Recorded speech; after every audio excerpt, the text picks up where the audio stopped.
This idea that all you got to do is work hard and you can make it, that's a race-neutral idea in theory, right? You could have that same mentality in a society where everybody looked alike, quote unquote, racially or ethnically, right, or skin color wise. But if I tell you that as a child, and that is the cornerstone of the secular gospel. If America were a Bible, that would be Genesis 1:1, right?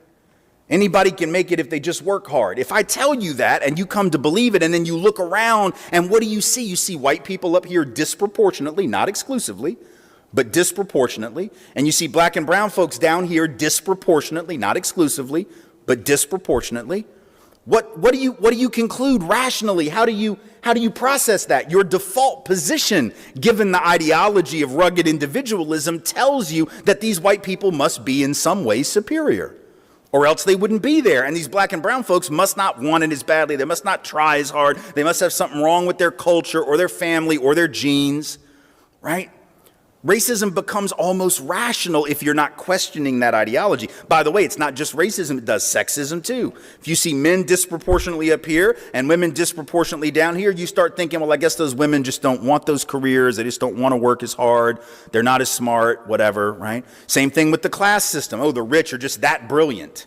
Listen, y'all, the top 1% of people in this country in the mid-70s owned 22% of the financial wealth. Now, even that was pretty good, right? For 1% to own 22% of the paper, so to speak, the financial wealth, is pretty impressive. But now it's 48%. Do we actually think that the wealthiest 1% of Americans, like, more than doubled their brain power in the last generation and a half? Like, how did they do that? Like, do they have more than 24 hours in a day that the rest of us have? Like, Jeff Bezos has some type of wormhole that he goes into when he flies up into the air in his, the thing he flies into the air in, and he just hides in the wormhole and gets work done when the clock is stopped for the rest of us? No, right? It has nothing to do with work effort. It has to do with the way the economic system benefits some disproportionately to others. But if you've been taught that where you end up is all about your own effort, and you're never really interrogating that, then it becomes really easy to go, oh, inequality. Well, obviously to do it. Yes, back there. Is this... Go. Oh, I'm sorry. I thought we were there. Go ahead, Evelyn. We're here and then there. Okay. Oh, sorry. I have some questions that may seem a little bit off topic, but they lead up to an on-topic question. Have you seen The Lord of the Rings? I hate to admit that I haven't, but it's like when somebody asks me if I've seen Star Wars. I'm like the only person who's only seen the first one. Okay. Okay, there you go. You haven't either. Good. No, okay. I haven't seen, but I know the story. I know the story a little bit, so go ahead. Yeah. So Lord of the Rings, they're coming out with a new series, which is The Rings of Power. Right. And they've cast some people of color as characters that were potentially not originally supposed to be of color. Yeah. And so there's kind of this accusation of wokeness that's been going around, especially on some of the internet forums that I am a part of. Sure. I was wondering what you would recommend that I respond to that kind of accusation with, because it's really frustrating, because I don't know that I have the grasp of the rhetoric in order to explain to them why their accusation is wrong. Well, I just find it fascinating when people take an entirely fictional story about entirely fictional beings in an entirely fictional world and assume that they're supposed to be white, right? Which is the assumption here. Like, why do you, it's like, now this is maybe an even more extreme example, but it's part of the same thing. When they cast The Little Mermaid in the real action version, live action version of Little Mermaid as a black woman, as a black girl playing that role, people lost their mind. Well, Ariel is white. No, Ariel is a mermaid, yo. Ariel is not real. Ariel is a mermaid with a fin who lives in the water. Like, this is not, why does she have to, I mean, she's not a girl. She's not a redhead. She's not from Ireland. She is a mermaid. Why can't she be black, right? Or like when they made Rue in the Hunger Games black. And interestingly, Rue was black in the book too. Folks just weren't paying attention. And that's what the actual writer came out and said, did y'all not get that? Like, I didn't make it obvious, but the way I was describing the community, the way I was describing even some of the references to skin color, like, you should have picked up on it. Everybody just assumed Rue was white. And then when Rue was black, it's like, oh, how can you do that? Or how can you recast this person as white? Or that, how can Annie be black? How can Annie the orphan, This is not what Daddy Warbucks is not real. This is not a real story. This could be anybody. Who cares, right?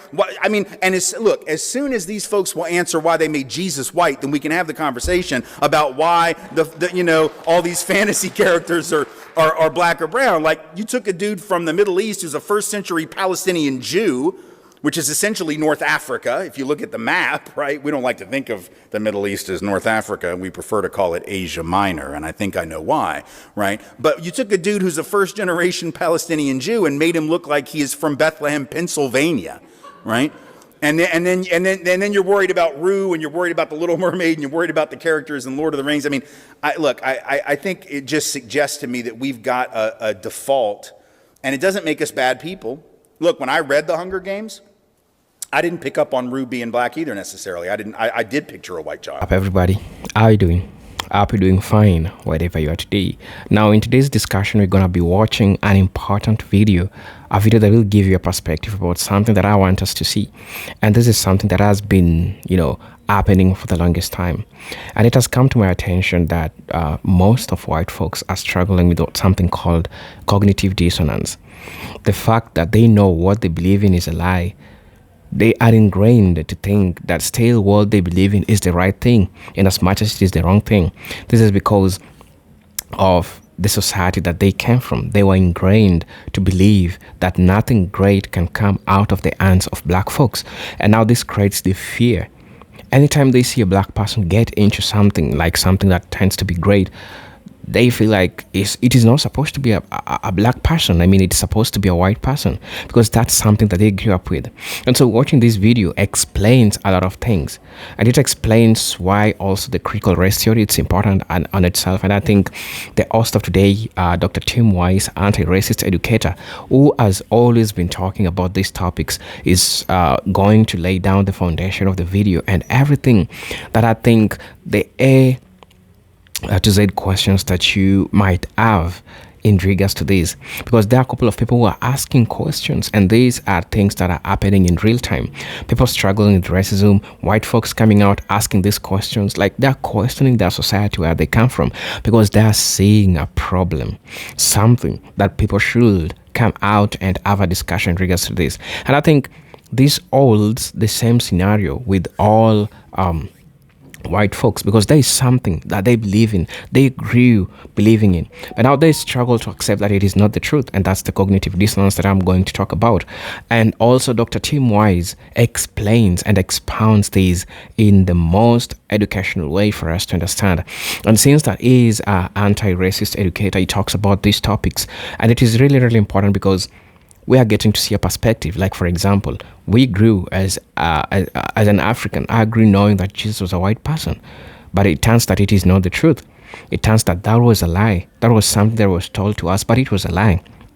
So having these discussions and why people coming out and finding out the truth, this makes them cringe, or this makes them do not accept, and rather having this internal fight on talking about what is called the cognitive dissonance. So I want us to watch this video. I'll be back, and then we'll have a proper discussion in regards to this, because I feel like this topic really came at the right time, right? Because people don't ever believe in human history that anything good could be associated with a black person. It has been always white. So I want us to watch this video. I want us to watch this video. After watching this video, we'll come and talk about this. If you're watching this video for the first time, I'll most definitely appreciate you. Support us through liking the video, subscribe, share. You can also feel like buying your coffee through my Cash App account. I'll most definitely appreciate it. It's on my bio. Until then, let's dive right and watch the video. I'll be back and we'll have this talk.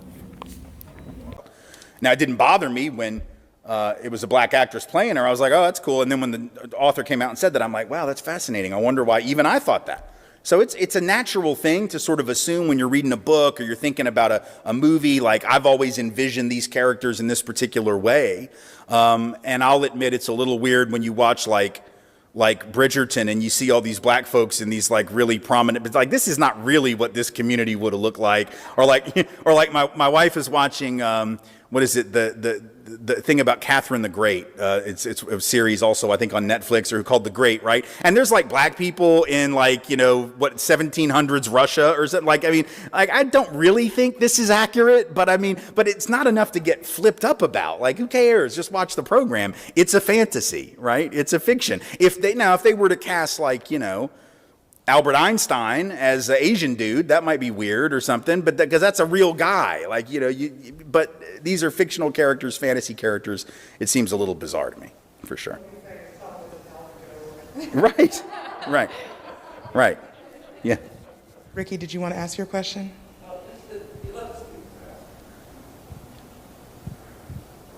All right, y'all.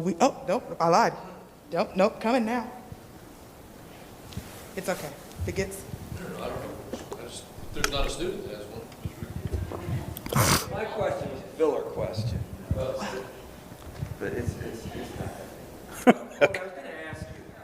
First of all, that was a great presentation, and I wish I could lecture like that. And if I did, I'd probably get a lot more out of my students. So that was really awesome. Thank you. But the question I have is, and this is not such a big issue here at the university because, there's certain intellectual rules around knowledge here. But do you have any thoughts or any advice on this kind of climate we're living in now, where any evidence to the contrary becomes just dismissible as fake news or just fake or just manufactured? I mean, we're living in a world now where the intellectual relativism is at such an extreme that you can just dismiss anything by saying it's not real, or it's a conspiracy, or you're making this up, or you're liberal, or whatever. I mean, how do you even engage in conversations with people in that context? Well, sometimes you just can't, and the reality is that I've learned over the years that you can't save everybody. I think the great downfall of liberal and progressive-minded people is that we have this unnatural, completely unhealthy, and unrealistic faith in the power of pure reason. And we sort of assume that if you present evidence to people that it'll work. And the reality is that's not even really how we came to our views. If we're really honest and humble, radically humble, we have to acknowledge that we all have preconceived notions, and we might have picked those up in our homes. We might have picked those up from our experiences. And once we have our preconceived beliefs and notions, we look very hard for evidence that confirms them. And we all do this. We engage in epistemic closure. We engage in selection bias, and so confirmation bias. And so if we can be honest enough to admit that about ourselves, then we can have conversations with other people that are not so much about judging them for their beliefs and trying to push ours on them, but saying, hey, let's have a discussion about why you think what you think, not what you think. So for instance, a couple years ago, I was asked by, I can't remember the school, they really badly wanted me to come in and debate Ben Shapiro, and I said, I'm not going to debate Ben. I've done that before in an online forum, and it was just ridiculous. I said, but I'm not going to do it because I've done these debates before, and when you do these debates, I debated Dinesh D'Souza 8 times. I debate all these right-wing people, and every time it basically becomes a big pissing contest where I bring, my crew comes in on this side of the room, their crew's on that side of the room, and everybody leaves in the same crew. Nobody changes their mind or opens their mind or really listens. They're just looking for the applause lines, right? Or the funny bits that, and I'll give them to them, and then they'll go out and they'll be happy, and these other people be angry and whatever.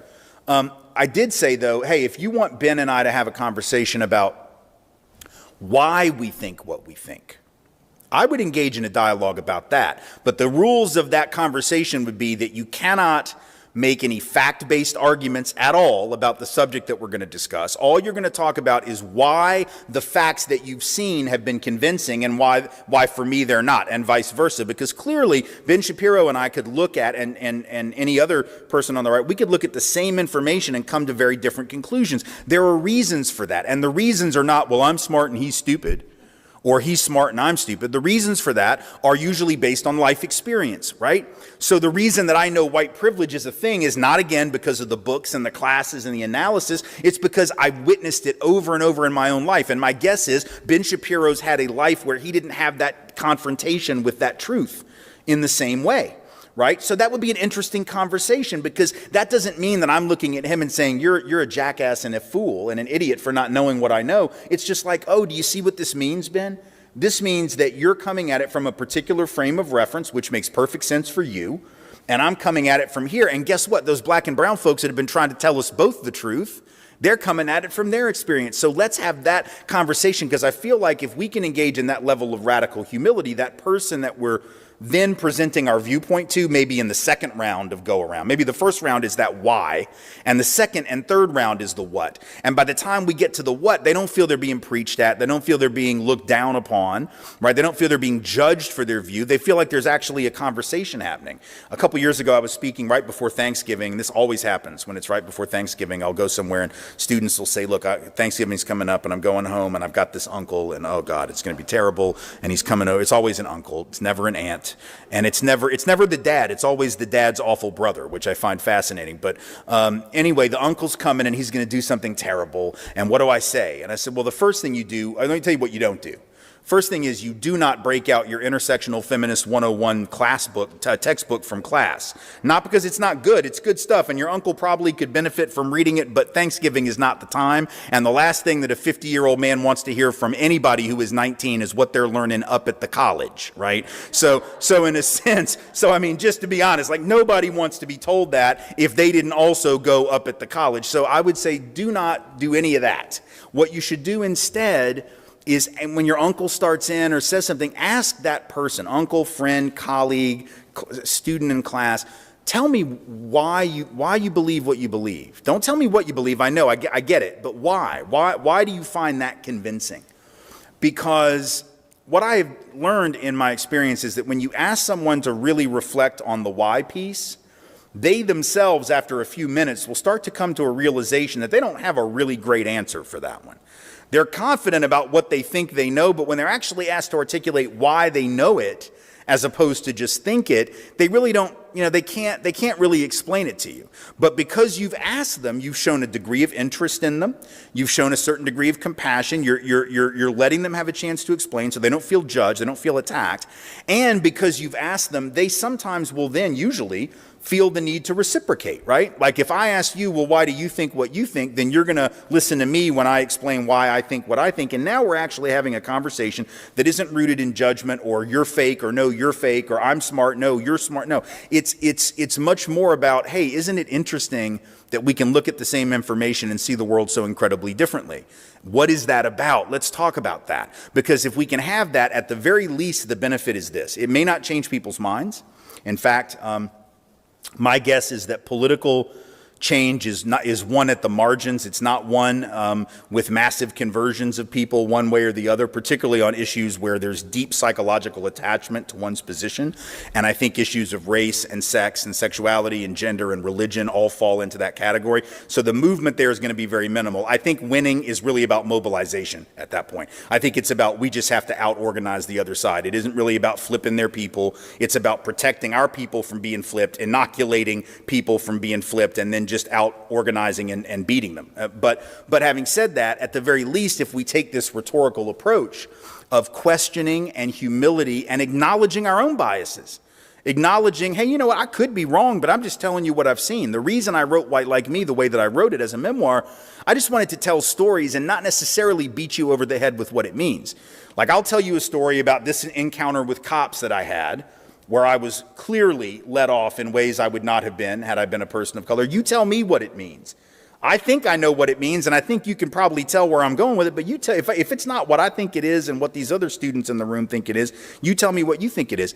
And that's a passive approach that allows people to feel non-judgmental relationship between themselves and a professor or themselves and a colleague or a friend or a family member.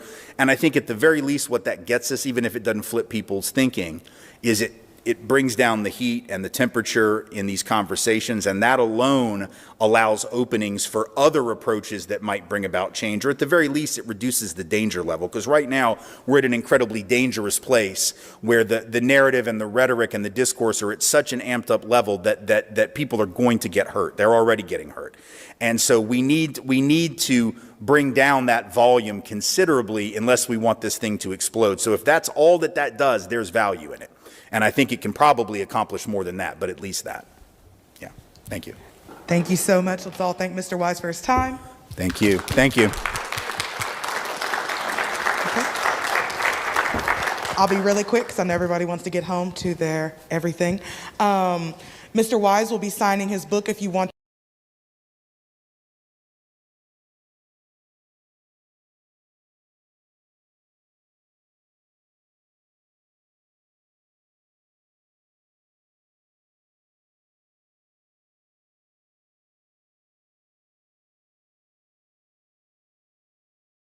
not really interested in how many white people are or are not individually racist. That's fascinating sociological data to compile for certain types of work. It's not what systemic racism is about.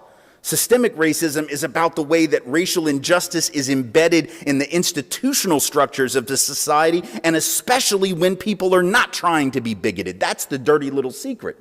Because at least the overt stuff we can see, right? The overt stuff is as horrifying as it is. It's the easiest thing in the world to fight when it comes to racism because everybody can see it. So you see those boys in Charlottesville in 2017, and it's like, oh, Nazis. Okay, well, most of us see that and see Nazis. Apparently some see that and see a handful of good people mixed in with the Nazis, which is weird because if you were a good person at a rally full of Nazis, you would leave, but only after hitting the Nazis. That's what a good person would do.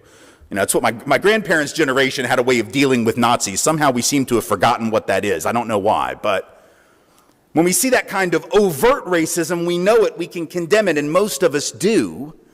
I remember back in 1998, I think it was, I was already doing this work and had been for several years. I remember that was the year that a guy named James Byrd, black man in Texas, was dragged behind a truck by two overtly racist Klan members, I believe, or some other white supremacist organization, killed by being dragged behind a truck down a dirt road.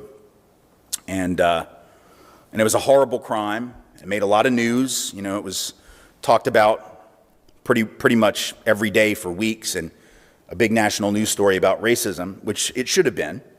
But what was fascinating is that very same year, 1998, and this data, by the way, is the same still today, roughly. That same year, according to the Centers for Disease Control, there were about 50,000 black folks in this country who died, who would not have died had they had the same access to high-quality health care as white folks. Right? So because of an institutional inequity in access to good health care, 50,000 people died. That didn't make the news. I mean, it did. It was like on page B24 of the New York Times or something, right? Small little story that very few people would have seen. Wasn't on television. They didn't talk about it because it's hard to talk about 50,000, isn't it? Hell, it's hard to talk about nearly 1 million dead from COVID, right? Unless you know someone, then you can talk about them. It's always easier to talk about the one person than it is these larger numbers because they sort of overwhelm us. But the problem is also that it's easier to talk about racism when it's somebody being dragged behind a truck by identifiable, hateful people than it is an institutional inequity where there's not a single bigot in the room necessarily, right? Because then you can't identify a bigot, then it's harder to look at because it's harder to distance yourself from it. You can distance yourself from those guys that dragged James Byrd behind the truck. You can distance yourself from those boys in Charlottesville. You can distance yourself from David Duke, and you can say, I'm not like those people. But you're part of a system and a structure that denies equal access to good, high-quality health care, which means we're all implicated in that, and we'd rather not think about it. We just want to divide the world into good people and bad people. But here's the truth. Good people get caught up in bad systems all the time. Policing is actually a really good example of that. There are people who go into law enforcement for all the right reasons. I've known some, right? The problem is if you go into a system that is structured on the basis of domination and control, and specifically domination and control of certain communities, don't be surprised when the system changes the good person more quickly than the good person changes the system. Because when the good person tries to challenge that system, what happens to them? They're the ones who get run out of that institution. Look up Joe Crystal and Michael Wood Jr. These are two white former officers in the Baltimore Police Department, both of whom got into policing for exactly the right reasons. One of them, I can't remember which, I think it was Michael Wood. His parents had both been members of the NYPD, and they both Wood and Crystal, at roughly overlapping times while they were in the Baltimore PD, saw the corruption, saw the brutality, saw police officers planting drugs and weapons on suspects, saw the racism, and they decided to call it out because that's not what policing meant to them. And as soon as they called it out, they were the ones who were having dead rats left on their dashboards in their cars or on their desks in the station. They were the ones who, when they would get called out to make a run for a crime that was being committed, and they were the ones who were supposed to respond, they wouldn't send backup for these two guys. Right? Just as a way to intimidate them and say, this is what happens when you rat out your fellow officers, right? These were good men trying to do the right thing. You might have seen the video, what was it, like 3 weeks ago? It was going around, viral video. I don't remember what community it was in, but there was a police officer who came upon another officer brutalizing, in the process of brutalizing a man of color, and it was a woman officer came upon a male officer, both of them white, saw the officer brutalizing this guy, tried to get in between and de-escalate the situation. She's trying to do the right thing. The white officer grabs his colleague by the throat and shoves her up against the car because she's trying to de-escalate the situation. So now he's trying to hurt his colleague, and the union came out and defended his actions. Right? That's a system problem, right? Because you can have all the, we talk about good apples and bad apples, man. You can have lots of good apples, but if they're either not willing to stand up to the bad ones, or when they do, they get run out of the orchard, then what good is your fruit analysis? Right? At that point, it just doesn't matter at all, right? These three guys that stood around and watched Derek Chauvin kill George Floyd just got convicted of something today. I didn't have a chance to read the article. I guess failure to provide support. I don't know if they got top line charges, guilt. But I mean, here are three guys who would say, oh, well, we're good cops. We didn't do that. That was that guy. But if you stand around while other people are doing the deed, then you're part of that problem too. So it isn't about good people and bad people. It's about good people caught up in bad systems, right? You have to change the system. If you go into a sausage factory and stand at the end of the conveyor belt, don't be surprised when it gives you sausage. That's what it was meant to do, right? If you're waiting for the chicken nuggets at the end of the belt, you're going to be sorely disappointed, right? Read the sign on the outside of the bill. It says sausage. It's going to give you sausage. That's what it was programmed to do. If you want different outcomes, you have to change those systems. But those of us in the white community are too often afraid to even acknowledge that there's something to change, and it's been a long-standing problem. Even if you were to go back, this is how you know we're dealing with a sort of pathological denial here. And I'm not saying that white people are incapable of knowing the truth. Like I said, there have always been some who did know. I named some of them, those abolitionists and civil rights folks, and those white folks who are joining the struggle right now clearly have a different viewpoint. But white America writ large has been consistently and persistently in denial. Not just in 2022. That's one thing. I can almost forgive that, right? I get it.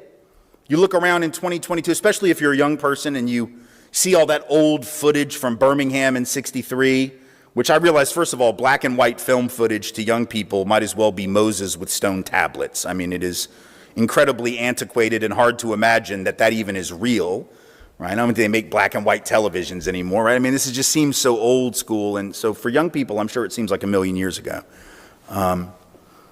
And so when you look at that and you think about segregation and you think about the period of mass lynchings in the early part of the 20th century, and you think about the death of Reconstruction in the 1870s, and you think about enslavement, obviously, before all of that, I guess it's easy to say, well, come on, compared to that, look how much progress has been made. And that would be disrespectful to the memories of the martyrs of the movement to deny that there has been some progress. I'm not going to deny that.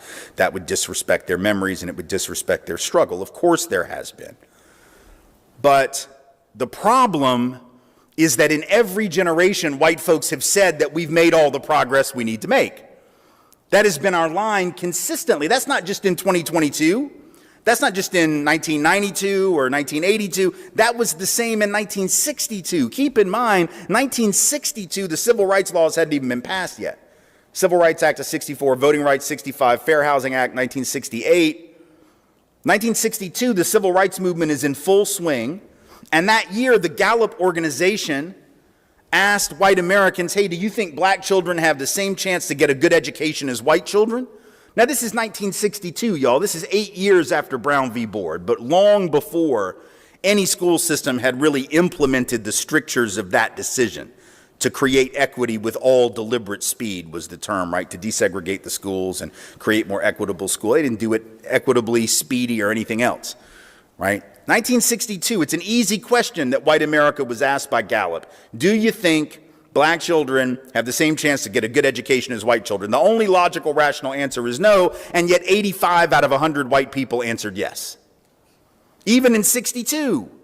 In 1963, Gallup came back again, and they asked a different question. They said, do you think that black people are treated, they might have used the term Negro at the time, but they basically said, do you think black folks are treated equally in your community in housing, in employment, and education? So it's a bit broader scope, all three of those areas, and specifically, do you think that they're treated equally in them? And again, it's 1963. The answer is no. The laws haven't been passed. The Civil Rights Act is in full swing. That's the year of the March on Washington. You don't get 225,000 people on the Mall in Washington if everything's cool. if everything's fine, if everything's fair, if everything's equitable, right? Obviously something was wrong, but when Gallup asked white Americans that question, 2 out of 3 white folks, even in 63, said yes, everything is fine. Also in those years, from 1961 all the way through 65, the clear majority, upwards of 75% of white Americans, when asked, do you think that it is proper for black people to continue protesting for their rights and liberties? Upwards of 75% consistently said no, that enough had been done, and it was time for black people to, quote, take advantage of the opportunities they've been given. This is before the laws have even had a chance to either be passed or implemented or have any real effect. And most white folks were already ready to throw in the towel. My guess is if we had had modern polling in the 1920s, the same thing would have been viewed. Well, you know, it was really bad back during the slavery days, but at least we're past that. But then the irony is you can go back to the days of enslavement if we'd had modern polling. You know what would have happened? You know, it didn't have modern polling, but we did have little southern town newspapers where the editorials would always say things like, if these Yankees would just leave us alone and get out of our business, everything would be fine because we get along with everybody down here. Right? One of the most prominent physicians of the 1850s was a guy named Samuel Cartwright. He was a doctor whose theories were taught in medical schools around the country, very prominent physician, also a defender of slavery. And he came up with the idea of a mental illness that he ascribed to black people who actually ran away from the plantation, because he believed you must be mentally ill to run away from the plantation. Couldn't just be because you want to get the hell out of enslavement. You must be mentally ill. You must have a problem. He came up with this term, a medical term, drapetomania is what he called it. Right? So even in the 1850s, at the height of the most vicious of these forms of racial oppression, you had prominent white people that were like, what? Nothing to see here, y'all. So I guess my question to you is, if white America, by and large, not all white people, clearly, but if white America writ large, in generation after generation after generation, has not seen the problem for what it is, even during periods when it obviously was a problem, and we can all agree on that now looking back in retrospect, what does that tell us about the powers of discernment held by white America writ large? And this isn't a criticism of white people's intelligence or their morality. It is to say that when you don't have to know better, you won't know better because you have the luxury of being oblivious.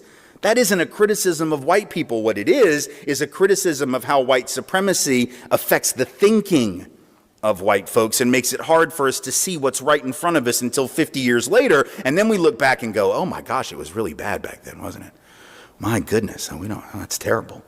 My God, look at that, right? But grandma didn't think it was such a big deal. Mom and dad didn't think it was such a big deal, which is probably why they don't want folks seeing those books in 3rd grade and 4th grade and 5th grade. They don't want folks learning about Ruby Bridges trying to go into that school in New Orleans because grandma might have been the one throwing tomatoes at her head. Right? That's the bottom line. You don't really want to talk about the sit-ins in Nashville because might have been your dad or your granddad, right, who was going down there pouring milkshakes and putting cigarettes out on the necks of the protesters. Who knows? You just don't want to find out, do you? So you'd rather not talk about it. But we have to talk about it. And here's why we have to talk about it. This is a piece that often gets left out. A lot of times, even by people in the racial justice movement, it gets left out. So it's not just left out by critics of it. It's left out even by those of us who were in it. And we have to make sure not to do this, right? We have to make it very clear that racial justice work, it's not charity work, right? This is not something white people ought to do for black people or for folks of color more broadly, right? This is not charity work. This is self-help work. What I mean by that is this system of racial inequity is also unhealthy for us. This is not just a black issue, a brown issue, it's a white issue. Just like I would argue that sexism and patriarchy and misogyny are bad for men because they teach us a particular way of being a man, which is, if you haven't noticed, incredibly dysfunctional way of being in the world. Not just for women, but even for ourselves and for the boys that we raise, for those who have sons, right? But racism, too, is incredibly dangerous for us to indulge as white people. We need to be concerned about racial inequity for our own sake as well. What do I mean by that? Let me give you a few examples. So, last couple of days I was in Indiana, and I was speaking in northern Indiana, sort of up near Gary and Hammond, which is not too far from Chicago, an area that in the 60s and the 70s was a huge industrial hub, all kinds of mills and plants operating there, and then in the late 70s and throughout the 80s really got hollowed out by deindustrialization. A lot of the plants closed, companies moved overseas to take advantage of cheaper wages, a lack of labor unions, lack of environmental regulation, et cetera. Same story we hear today continues, right? That started in places like Gary and also places like, Pittsburgh and all throughout what they call the Rust Belt, right? All these sort of large industrial towns in the East and upper Midwest. Starts in the late 70s and early 80s, goes all throughout that decade into the 90s.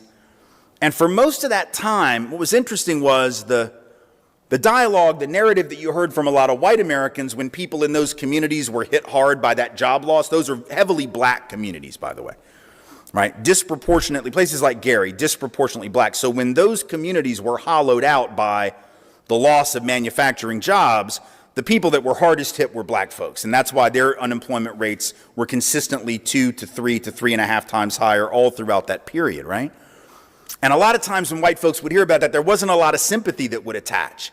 People would say things like, well, you just need to move where the jobs are, right? Pull yourself up by your bootstraps and go find a job. If there's no jobs where you live, you should go where there are jobs. And now here we are, 40 years later, and that hollowing out of the industrial base and the manufacturing sector has continued. And now you got a lot of white towns and small towns in Pennsylvania and central PA and in Ohio and all around the country that are closing down. And what do we have those same kinds of communities saying? When are you going to bring the jobs back, politicians?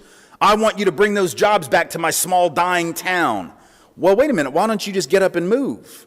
Oh, you didn't mean that for you. You meant that for them because you were judging them for not having a job. But now that you lost your job, you got a pink slip at the age of 52 and you don't know what you're going to do with yourself now because nobody's hiring and you're staring down the barrel of retirement. But isn't it ironic?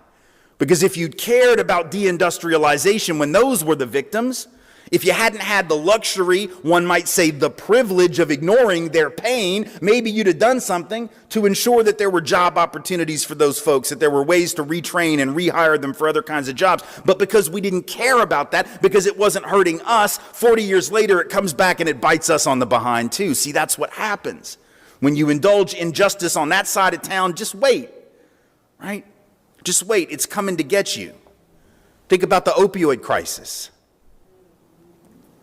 Why is it that we've had such excess death in white, small town, and rural communities among non-college educated working class white people since the late 1990s? Well, obviously one reason is that the pharmaceutical companies pushed a lot of this stuff like Oxy out into the public for profit reasons, so there's that, right, without sufficient regulation. But it's also, right, interesting to note the reaction to the opioid crisis as opposed to the first opioid crisis we had in the 70s, which was a heroin crisis, mostly disproportionately in the cities affecting black folks and brown folks. And then the crack epidemic in the 1980s, disproportionately urban located, affecting black folks and brown folks. What was the rhetoric when it was black and brown folks in the 70s and in the 80s and early 90s? The rhetoric was, we don't need treatment, we don't need rehab, these people are moral reprobates and criminals, and we need to put them in jail. Put them in prison cells, put all the money in locking folks away, 3 strikes you're out, et cetera, et cetera, et cetera. There was no sympathy, there was no empathy, there was no compassion or concern. We treated drug use and drug addiction as a criminal matter, not a public health matter. Then we're surprised that 30 and 40 years later, there's no rehab for little Jimmy John down at the trailer park. There's a reason little Jimmy John can't get rehab because you didn't put the money into rehab. You have a prison cell waiting for him if you'd like that. That's our only housing program for folks that have an addiction problem, right? So again, the irony is we in the white community had the privilege of ignoring that problem when it was just hitting those folks, and now it's hitting us, right? Once again, you see that privilege tastes really good until it doesn't. It works for you really well until it doesn't. This is an important piece because sometimes people that talk about white privilege make it sound like it's just all good. It's just win, win, win, win, always winning. But actually, it sets you up for a fall, right? All that winning sets you up because you don't know how to lose now. You understand? When you've been winning all that time, you don't know how to lose. So when that plant closes down, and that wasn't supposed to happen to you. I had a guy write to me several years ago that he'd been unemployed for like 24 weeks, and I guess he was at like a public library reading one of my pieces about white privilege, and he emailed me. He was real angry. He's like, what white privilege? I've been out of work for 24 weeks. What do you have to say to me? And first I just said, man, I'm terribly sorry because that is awful, and I can't imagine how hard that must be. Because you got to show compassion. You know, it wouldn't have made any sense for me to say, well, you think you have it bad. Why don't you talk to some black people? Like, that wouldn't have been very nice, right? This guy was clearly hurting. And I said, man, if I knew of any job opportunities that I could throw your way or anybody, you know, in your field, I'd do it, but I just don't. I said, but if you're willing to engage, I'll give you this piece of analysis or, I don't know, way to help you think about it. And he said, sure, well, I got nothing else to do today. So I said, well, his name was Jeremy. I said, Jeremy, it's interesting to me that in the email that you sent to me, one of the things you said was, I did everything right. I played by the rules. I worked hard. I kept my nose clean. I worked 50 and 60-hour weeks. Hello guys, welcome back to the channel. Just hope that you're doing fine wherever you are today. Now I hope that we've learned and grasped the most important things from the video, because the discussions, I feel like they're really important for us to have these talks in regards to what's happening across the world. And you'll come to notice majority of what Dr. Tim Wise talks about are things that are happening in real time. And as much as this speech that he gives, he might have given the speech a long time ago, but everything that is happening is really relevant, and it's happening at an actual time that I feel like it's important, because any white person or any black person who's watching this video can relate with, if not all, most of the things that he talks about. And now I'm here to discuss about the things that he also touches on. He talks about critical race theory as one of the most important things. Now, Tim Wise, an anti-racism educator and author, has extensively discusses critical race theory and challenges many white people facing and acknowledging that contributions of black people. Now, his work focuses on how systemic racism operates, on how white privilege shapes perceptions, behavior, and societal structures. Now, you know, there's this one thing that most of people are usually told, especially blacks of the United States, that if you work hard in America, it's a land of opportunities, and everything that you want will happen as long as you work hard. But people are forgetting to see the systems that were placed there before, the systems that are here to favor a group of people. So when we talk about meritocracy, that the more you work hard is the more you're going to be achieving whatever you want to achieve. But it doesn't turn out like that's the same way, or that's the same thing that you're trying to work for, so you'll get it. It doesn't mean that if you're talented in something, you want to get that what you're talented for, because there are systems that were put to to make you not become successful. And anytime you try to discuss, anytime you try to talk about this, there is always a resentment that people are always going to be making, because you're talking about something that you feel like it's great, something that people should come out and talk about. Now, you understanding everything that's happening, right? You're being told not to complain about racism. Racism is something that happened a long time ago, that you need to work hard and stop complaining, without saying that the systems, the people are saying that racism is something that ended a long time ago, slavery is something that ended a long time ago. They're not seeing the systems that were put. They're not seeing the systems that were put that are affecting people who are black folks. And so there is nothing like meritocracy for black people. It is only same for white folks, because they have a system that prevents them, that protects them from all these things that are happening, from all these crazy things that are happening around the world, right? And they have an upper hand for, they have an leverage, they have the support, they have all these things.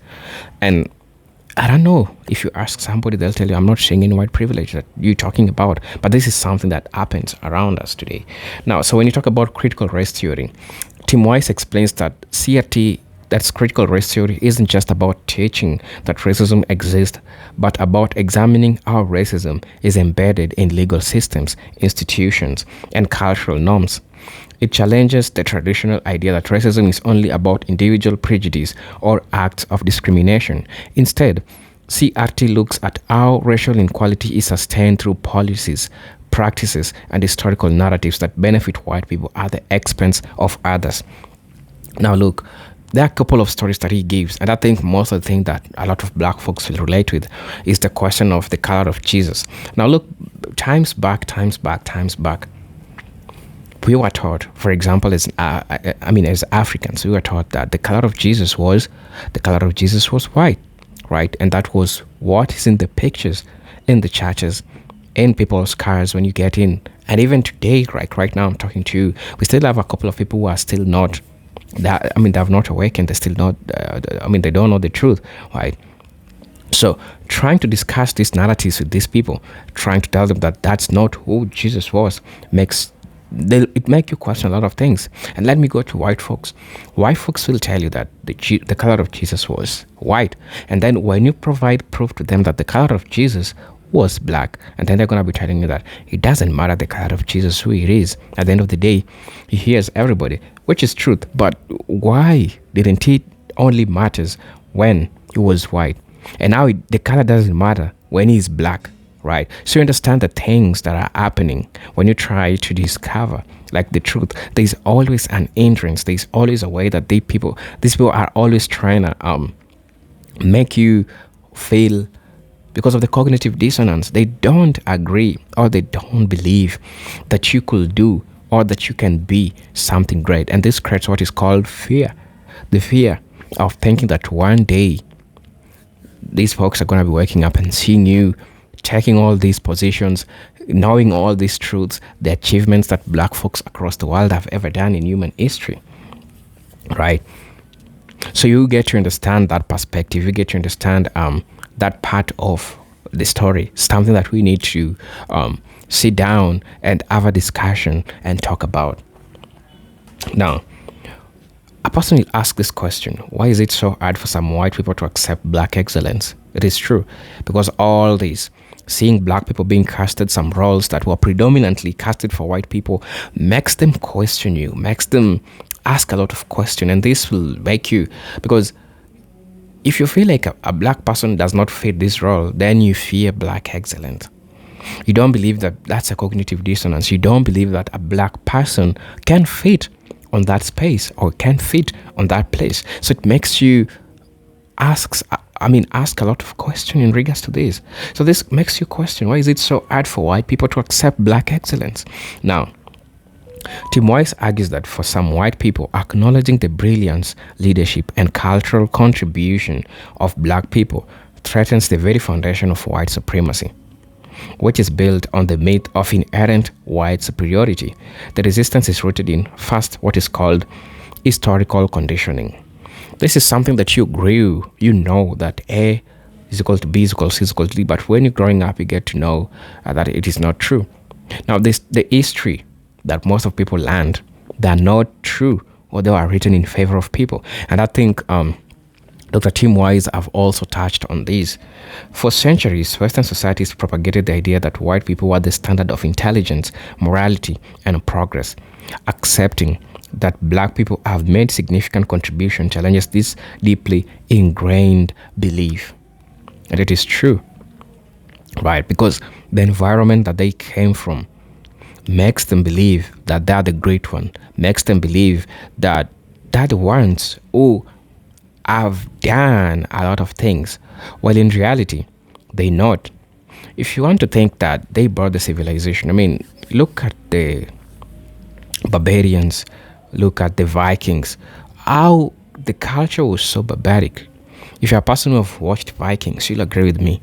The culture is so barbaric. So you can't tell me that these same people are the ones that came up and put civilization and taught people how to live with each other.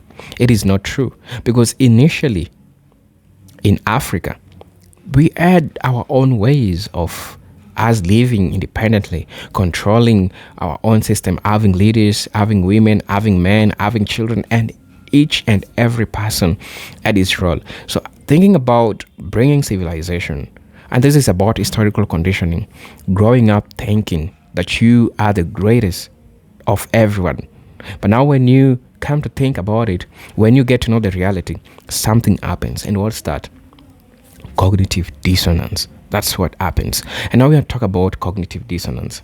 Now, when white individuals are taught that they live in a meritocracy, that success is purely based on hard work, it's uncomfortable to confront the fact that racial privileges, not just personal efforts, have played a role in the achievements. Seeing black excellence disrupts these narratives, and this disturbs them, because what they were taught initially is not the same thing that they're saying. This makes them question a lot of things about what's really happening. So, makes you question, because this is something that they are deeply ingrained to. The cognitive the dissonance of waking up in the morning, getting the reality, getting to know that whatever you believed in, it's not the truth. And they have to deal with it, and this affects them psychologically.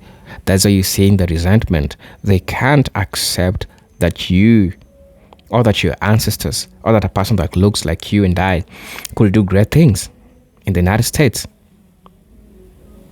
or in the motherland, Africa, right? So just to question a lot of things that are happening, it is right to argue that these people are really, really ingrained in lies. And now they're going through what is called cognitive dissonance. So I'm also going to be addressing that. Also, another thing that we are also talking about is fear of losing dominance. Some white people fear that recognizing black contributions might lead to a loss of power or status. This fear is often unspoken, but manifests in subtle ways, like dismissing black intellectuals or downplaying their achievements. It's all about cognitive dissonance. Same thing. Fear of losing dominance. How will the world look at us? Oh, we are not the great again. We didn't do that. Now this creates what is called fear. And what is fear? Fear of losing dominance. Also another thing, cultural appropriation versus appreciation.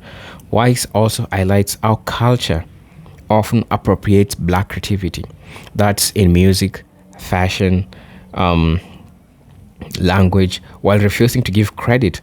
This selective acknowledge allows white society to enjoy the benefits of black culture without confronting the systemic racism that oppresses black people.